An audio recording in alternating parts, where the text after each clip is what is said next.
So let's talk about maturity.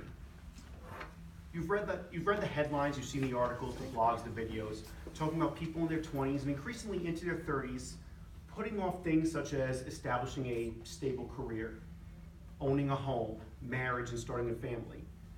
And some people think that that's a big problem in our society today. I'm not here to really start any generational warfare, but there is a little bit of a blame game going on. A little bit, women on men, but more so the older generation on the younger generation.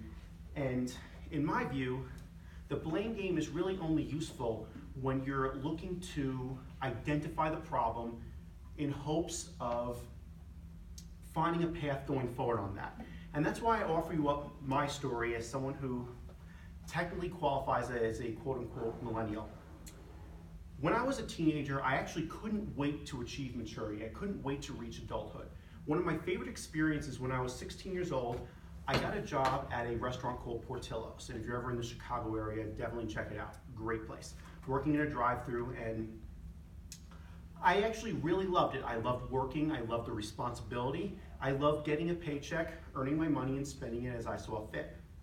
My favorite thing about that job was actually the fact that for the first time in my life, if something went wrong, I was responsible. It wasn't like at school where it's like, we're gonna call your mom and dad, and your mom and dad are gonna figure out how to deal with you. It's like, no, I'm the one that needs to figure out how to make up for this. I'm the one that needs to have the path going forward. And I loved it. And as a result of this experience, I had confidence. I had self-confidence for probably the first time in my life. I wasn't really much of anything in high school, but this experience where I excelled at this job, I got promoted to instructor, something they rarely do with high school students. I was well liked, I was well received by a lot of people, did the job well, learned how restaurant operations worked, even learned Spanish. I had gained confidence and I was ready to go out into the world. I was ready to go off to college. I was ready to learn hard material. I was ready to put myself out there, get a social circle, get girls, all that stuff. And I eventually got through college. I got a master's degree. I got a really good job out of college. I bought a condo and I got married.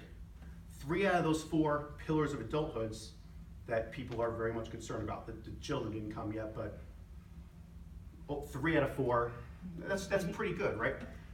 But then the other shoe came down. Several years into that job, it started not going so well. They moved me to a different group. I didn't like it as much. And then I found out that my wife got offered what really amounts to her dream job, working for the National Center for Atmospheric Research in Boulder, Colorado. 1,000 miles away from where I was, my family, my friends, and everything I knew. But NCAR, we're in Boulder, you're all aware what NCAR is. It's a hard place to get into. It's a really rare, once-in-a-lifetime opportunity. And knowing the kind of opportunity that was, I sensed that either I was moving 1,000 miles away or looking at divorce papers. Let's just be 100% honest. But it still put me into a little bit of an existential crisis. I have to go somewhere else. I have to reestablish myself, probably find a different job, find new friends, etc. And I was asking myself all those existential questions. Where's my life going? What do I want it to go? What direction do I want it to go? And I sought some advice from a group of people, and I got, different people responded differently. The response that I heard that I responded to the most poorly was when I found out that one of the guys that was in that group of people when I was talking about all these existential things about life said, Steve needs to grow up. I actually responded horribly to this. I thought, what do you mean I need to grow up? Because in my head, and this is based on what I had seen around me, just from portrayals in the media, portrayals in the news, even conversations with people 10, 20 years older than me, I had come to the assumption that grow up meant give up on what makes me unique, give up on dreams, give up on aspirations, accept our limitations. Phrased as, you need to do this because it's your duty, because you're about to turn 30, all this other stuff that didn't seem to sit well with me.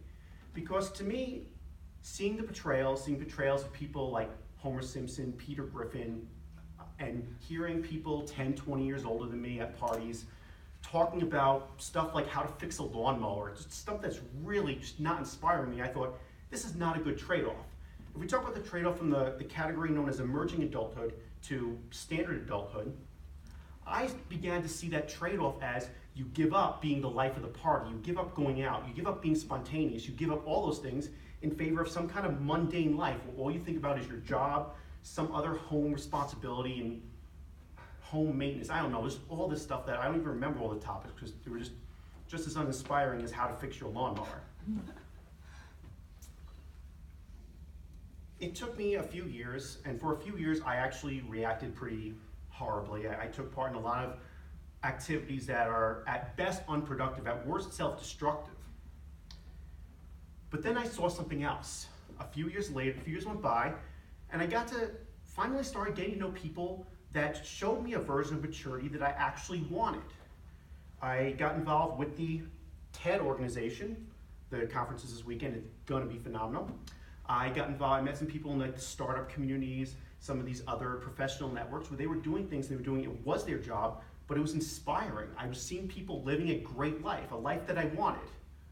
I also saw the political hysteria that went along with an excessively divisive election, where people were losing their minds, getting in fights on the streets. And it clicked to me that that was immature. And that's what I didn't want to be. And these people doing these awesome things is what I wanted to be because their lives were unique. They weren't accepting limitations. They were doing fantastic things that actually inspired me.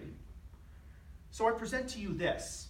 When we talk about maturity and we encourage the younger generation to grow up, or however we want to phrase it, we need to phrase it in a way that makes sense, at least makes sense to me with regards to my story. And that saying is that when you phrase it as, you've reached this age, it's your duty, you have to do this, accept these limitations, no, that's not gonna fly.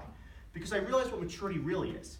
It's a combination of confidence, resilience, and delayed gratification / long-term thinking. Those are the three things, and when you achieve those three things, you actually achieve a life that's better. Just like it was when I started working at Portillo's, it opened up doors rather than closed them.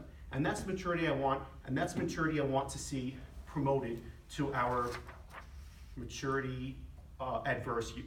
Thank you very much.